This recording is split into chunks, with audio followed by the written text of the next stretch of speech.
देशामध्ये सध्या लोकसभेच्या निवडणुकीचे वारे वाहत आहेत. तर राज्याच्या विधानसभेच्या निवडणुकांना 8 महिने वेळ असतानाही राज्यात मात्र सर्वच राजकीय पक्षांनी जोर लावायला चालू केले.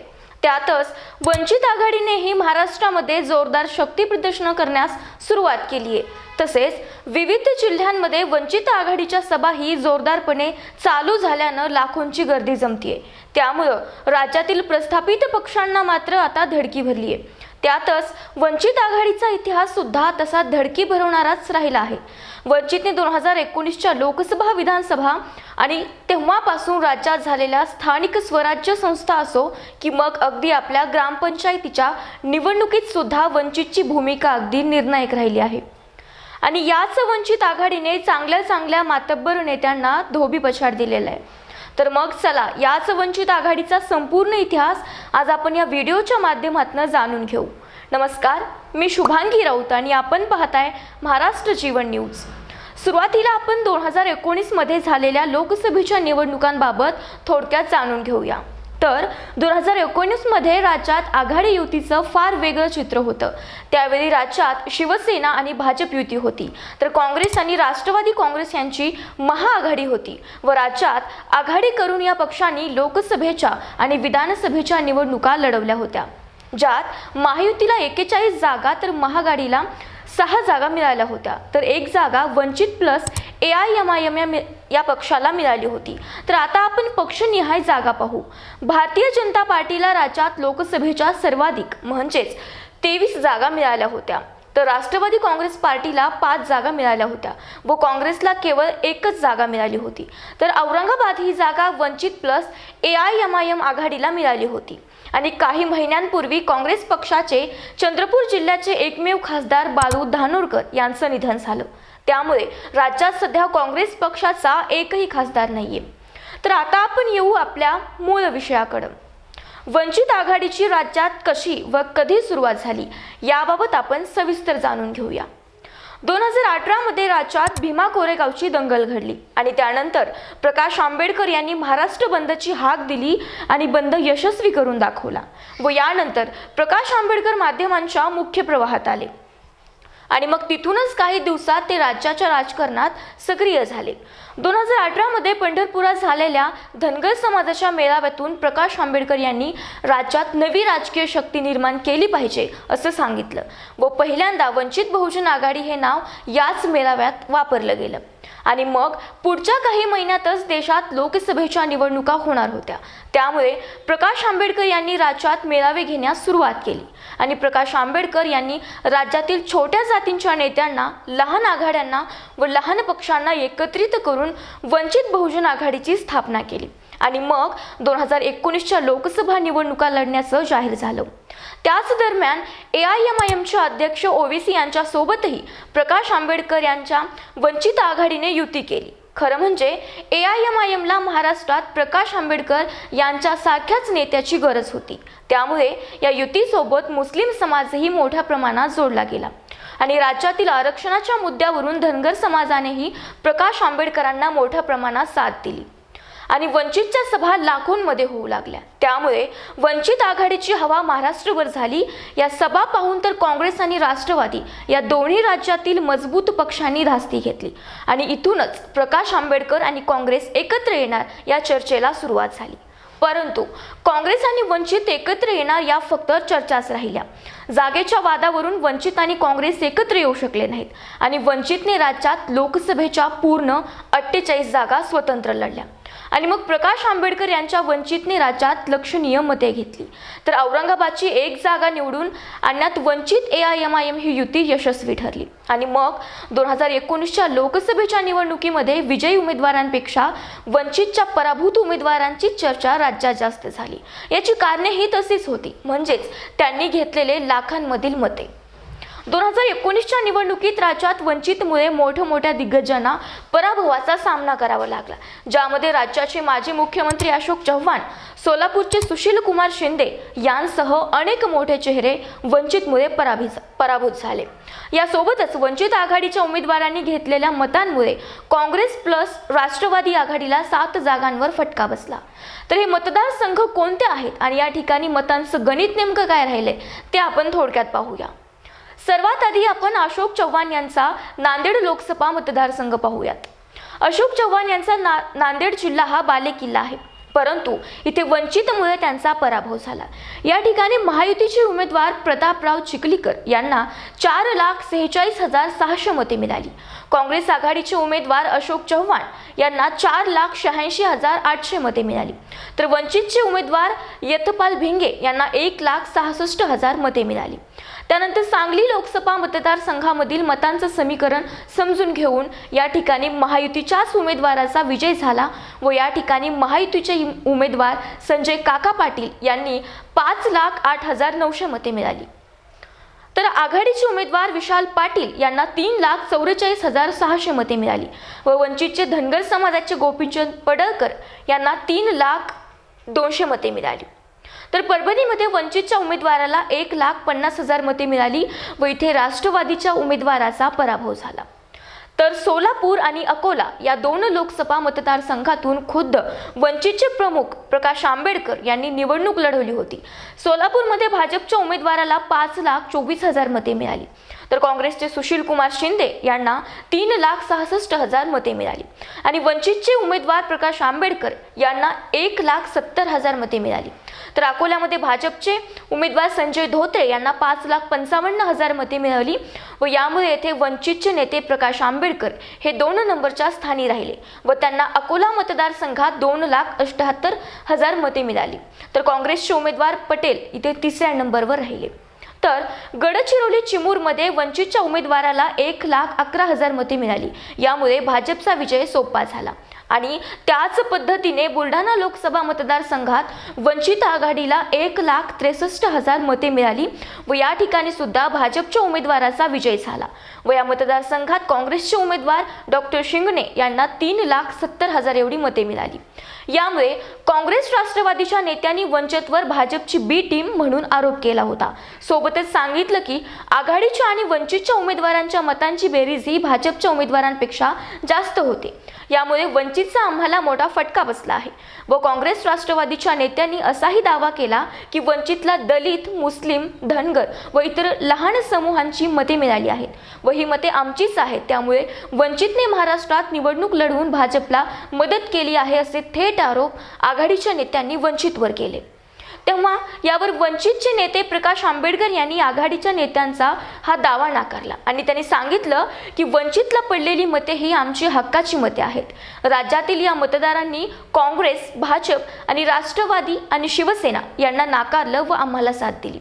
या 2019च्या लोकसभा निवडणुकीत वंचितला राज्यात तब्बल 41,32,200 एवढी मते मिळाली होती, जे की राज्याच्या मतांच्या टक्केवारीत 6.92% इतकी होती। त्यामुळे हा वंचित फॅक्टर 2019 मध्ये महाराष्ट्रात निर्णायक आणि दखलपात्र सुद्धा ठरला आणि इथूनच प्रकाश आंबेडकरांनी महाराष्ट्राला आपली राजकीय ताकद दाखवून तेव्हापासून प्रकाश आंबेडकर राज्याच्या राजकारणात केंद्रस्थानी आले व त्यानंतर 6 महिन्यांनी झालेल्या विधानसभेच्या निवडणुकीत सुद्धा प्रकाश आंबेडकर यांच्या वंचितला एकही जागा निवडून आणता आली नाही। मात्र लोकसभेच्या निवडणुकीप्रमाणे वंचितने इथेही आघाडीच्या उमेदवारांच्या मतांचं गणित मोठ्या प्रमाणात बिघडवलं होतं आणि यामुळे आघाडीच्या उमेदवारांचा अनेक ठिकाणी पराभव झाला। त्याचबरोबर राज्यात झालेल्या विधानसभा निवडणुकीत वंचितने तब्बल 24 लाख मतदान घेतलं की जे राज्यातील मतांच्या टक्केवारीत 4.6 इतकं होतं। त्यामुळे विधानसभेत काँग्रेसला वंचितचा मोठ्या प्रमाणात फटका बसला। तर वंचितचे उमेदवार विधानसभा निवडणुकीत काही जागेवर 2 नंबरवर राहिले तर बऱ्याच ठिकाणी 3 नंबरवर राहिले। यामुळे वंचितने विधानसभा निवडणुकीत सुद्धा आपली ताकद दाखवली। अपेक्षेप्रमाणे ते उमेदवार निवडून आणू शकले नाहीत, परंतु आघाडीचे उमेदवार मात्र वंचितमुळे झालेल्या मतविभाजनामुळे पडले। तर या ठिकाणी आता आपण यातील काही विधानसभा मतदारसंघांचा आढावा घेऊ। राज्यामध्ये 32 मतदारसंघात काँग्रेस आणि राष्ट्रवादी काँग्रेसचे उमेदवार हे अगदी 5 ते 10 हजार फरकाने पडले आहेत आणि त्याच मतदारसंघात वंचितच्या उमेदवारांनी 10,000हून अधिक मते घेतली आहेत. त्यातील पहिल्या मतदारसंघातील मतांचं गणित आपण समजून घेऊ. चाळीसगाव विधानसभा मतदारसंघ येथे भाजपच्या मंगेश चव्हाण यांना 85,286 मते मिळाली, तर राष्ट्रवादी काँग्रेसचे उमेदवार राजीव देशमुख यांना 81,288 मते मिळाली, तर वंचितचे उमेदवार राकेश जाधव यांना 38,361 मते मिळाली. त्यामुळे या ठिकाणी वंचितच्या उमेदवाराला सर्वाधिक मते मिळाली होती.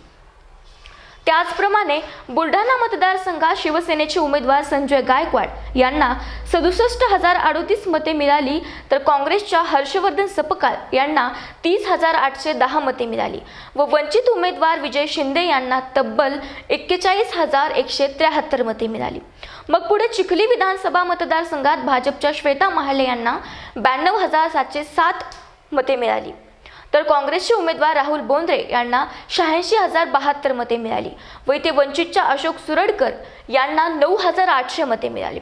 तर सिंदखेड राजा मतदारसंघात राष्ट्रवादीचे डॉक्टर राजेंद्र शिंगणे यांना 80,808 मते मिळाली, तर शिवसेनेचे डॉक्टर शशिकांत खेडेकर यांना 72,011 मते मिळाली आणि वंचितच्या सविता मुंडे यांना 39,617 मते मिळाली.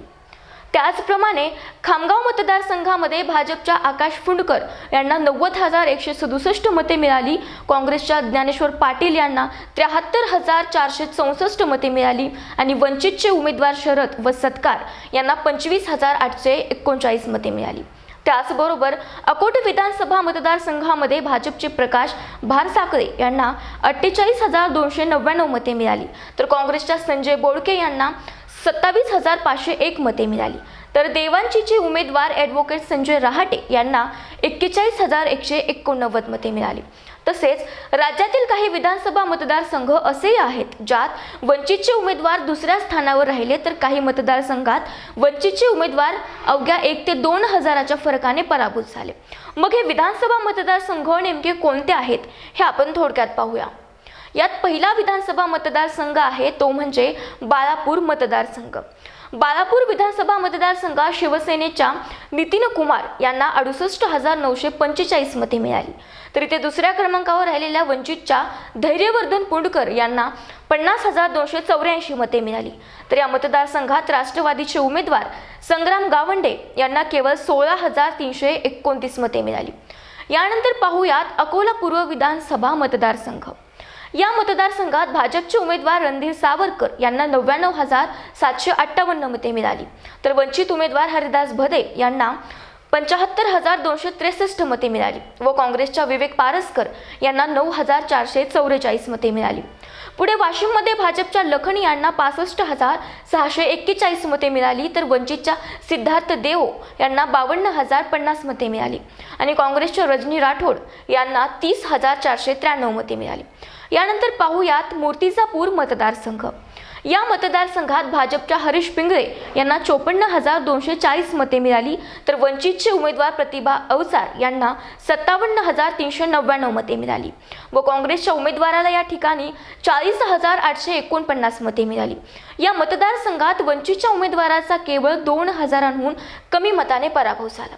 पण राज्यातील असे अनेक मतदारसंघ आहेत ज्या ठिकाणी वंचितचा थेट प्रभाव आहे. पुढच्या वर्षी होणाऱ्या लोकसभा आणि विधानसभा निवडणुका वंचित आणि शिवसेना ठाकरे गट सोबत लढण्याची शक्यता आहे, कारण प्रकाश आंबेडकरांनी आणि उद्धव ठाकरे यांनी याच वर्षी युती केली आहे. तर महाविकास आघाडीत व इंडिया आघाडीत प्रवेशाबाबत वंचितची आघाडीच्या नेत्यांसोबत चर्चा सुरू आहे. राज्यात भाजपला रोखायचं असेल तर महाविकास आघाडीला वंचित आघाडीची सोबत घ्यावीच लागेल, हे 2019च्या निवडणुकांच्या निकालावरून स्पष्ट होतं. त्यातच आता झालेल्या 5 राज्यांच्या विधानसभा निवडणुकीत मतविभाजन झाल्यामुळे काँग्रेसला 3 राज्यात पराभवाचा सामना करावा लागला आणि महाराष्ट्रात वंचित आघाडी काय करू शकते हे महाविकास आघाडीला तर माहीतच आहे. त्यामुळे यावेळेस पुन्हा महाविकास आघाडी अशी चूक करणार नाही. महत्त्वाचं म्हणजे आताच काही दिवसांपूर्वी संविधान दिनानिमित्त वंचितची मुंबईच्या शिवाजी पार्कवर जाहीर सभा झाली. या सभेचे निमंत्रण वंचित आघाडीने काँग्रेसच्या राहुल गांधी यांना पाठवले होते, परंतु राहुल गांधी तेलंगणा राज्याच्या प्रचारात व्यस्त असल्यामुळे येऊ शकले नाहीत आणि त्यांनी वंचित आघाडीला पत्र पाठवून शुभेच्छा दिल्या आणि काँग्रेसचे प्रदेश अध्यक्ष नाना पटोले यांना राहुल गांधी यांनी या सभेला उपस्थित राहण्याचं सांगितलं आणि नाना पटोले हे वंचितच्या सभेला उपस्थित राहिले आणि प्रकाश आंबेडकर आणि नाना पटोले यांच्यामध्ये काही वेळ चर्चा सुद्धा झाली।